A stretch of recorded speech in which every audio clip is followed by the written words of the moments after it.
Oh, it's falling through. Yeah.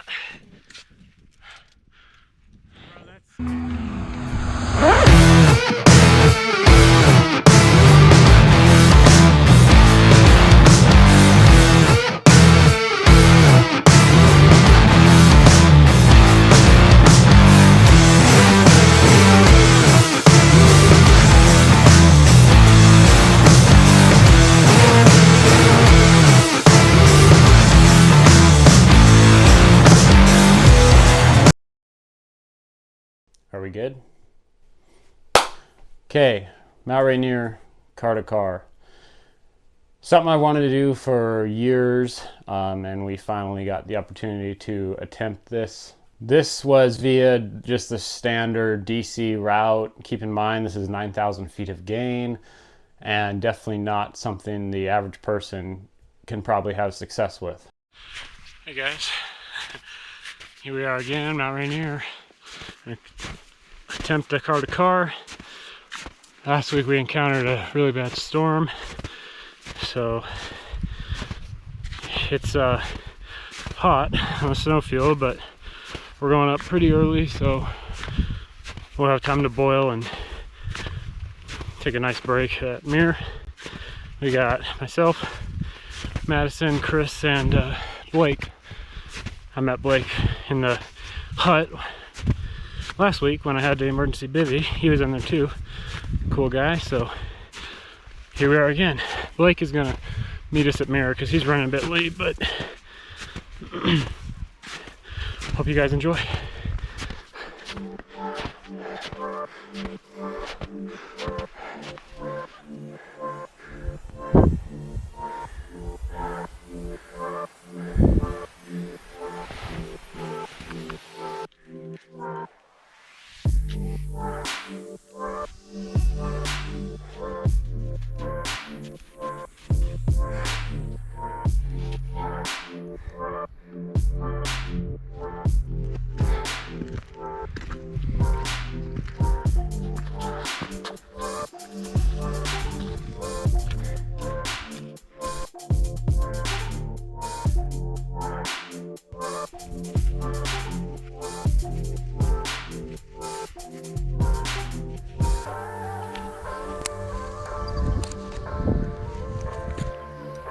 You guys ready?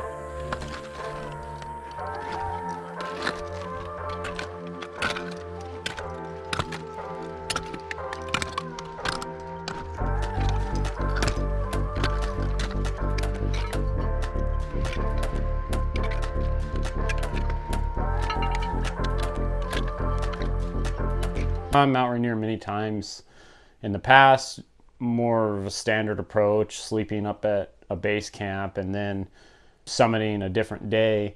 So I was really looking forward to the challenge of doing it in one push. We had a pretty strong team. Blake is a super strong climber who took the back of the rope. He'd never summited Rainier before, so that's kind of why I was leading.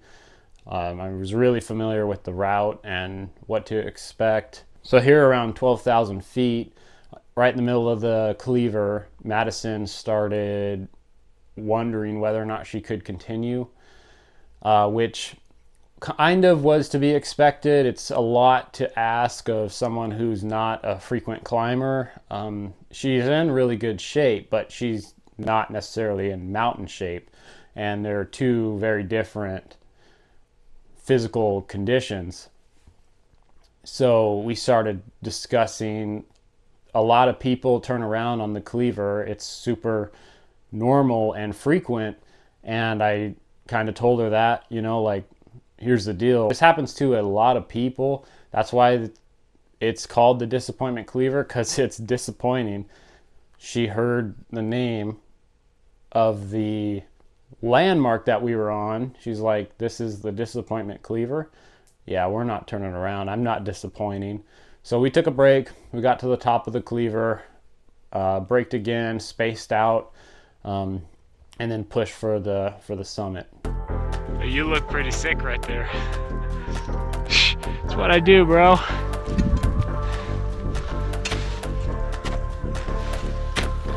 You still filming?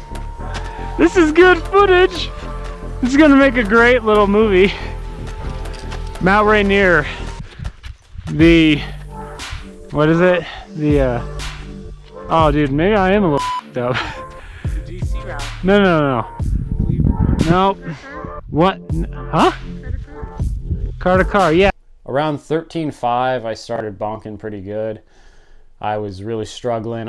I had personally been up since 6 a.m. the day before, so no sleep that current day, no sleep at camp. And the push up to Mir alone is taxing by itself. So, but I was willing to push on to the summit. I knew that I could handle it, and especially once we started going down, I'd start feeling a lot better. I usually don't get sick from altitude. I climb all the time, and so I think it was just exhaustion that was setting in, but in the back of my mind, I know that it can happen to anybody, so I was a little bit concerned about altitude sickness at that point. I didn't have a headache. I wasn't nauseous. I was just moving really slowly, and there was nothing I could do about it. We ended up getting to about 20 feet or so from the crater. This is ambitious, this car to car bullshit.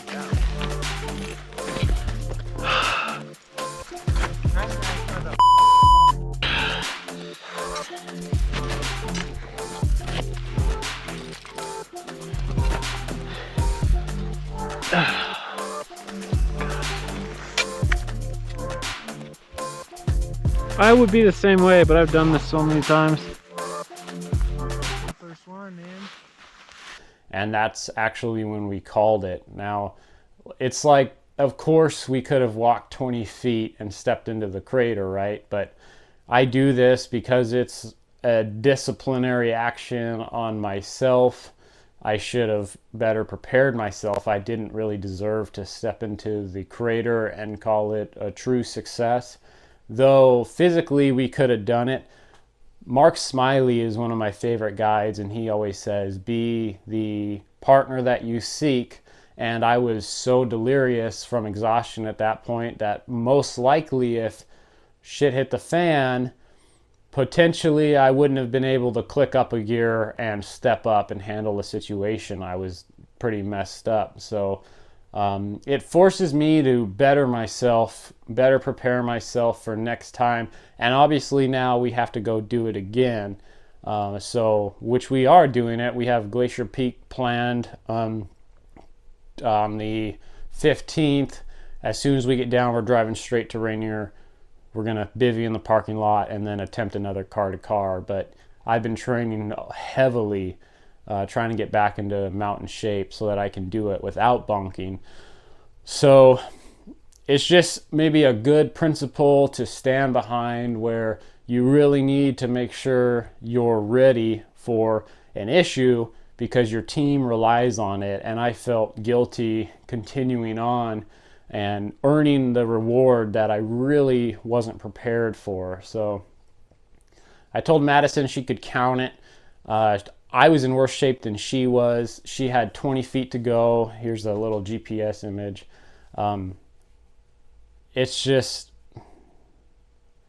It's painful to walk away when you're that close to an objective. And that was mandatory for me to do that to myself, so that I was willing to push harder when I'm not on the mountain, to make sure that when I'm on the mountain, I'm ready to go. It's important to think that once you get down to the car, after you do these big objectives, that you still got gas in the tank, because usually nothing happens up there and you're fine. You go to the top and you come down and everything's great. But if you get to the car and you are absolutely destroyed, can barely move, then just think about if there was an emergency up on the mountain or you had to help out another team, you probably wouldn't be able to do it to your fullest ability. Now, you may have an adrenaline boost if something happens, and so you may be able to step it up, but just think about that. Train harder. Make sure you are the partner that your partners need. Thanks for watching.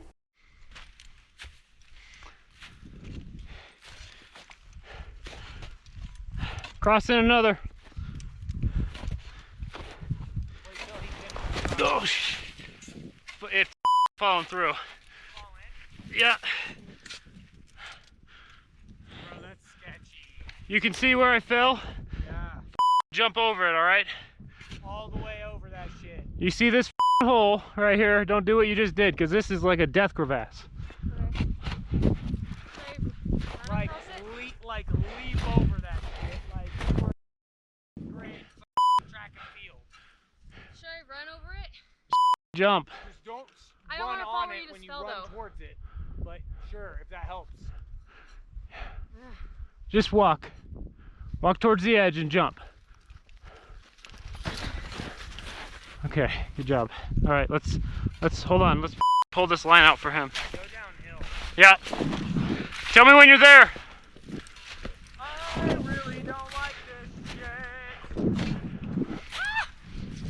Ah. Holy.